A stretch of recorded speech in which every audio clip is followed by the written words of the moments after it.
Good morning. It is time for verse of the day, and we're going to highlight a little obscure verse that's hugely big, giant, and has good information about it.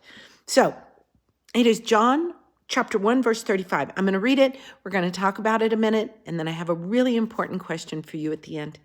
And so that verse says, again, the next day, John stood with two of his disciples. Now, what happens when you read further is John the Baptist says, "Behold the Lamb of God." And those two disciples, Andrew and Peter, then start following Jesus as Jesus's first two disciples. My friends, this is important.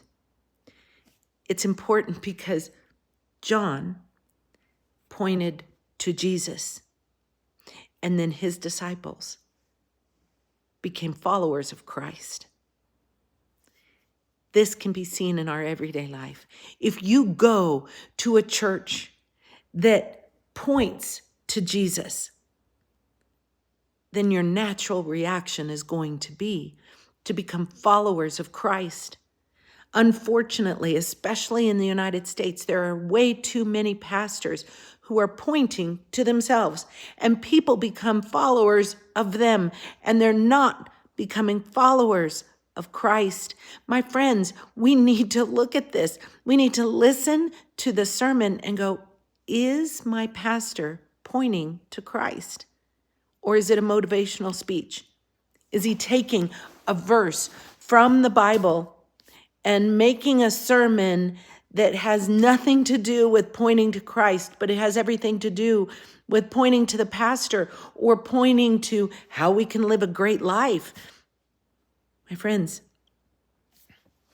we need to leave everything behind and follow Christ. And a good pastor is going to do exactly that. He's going to point you to Christ.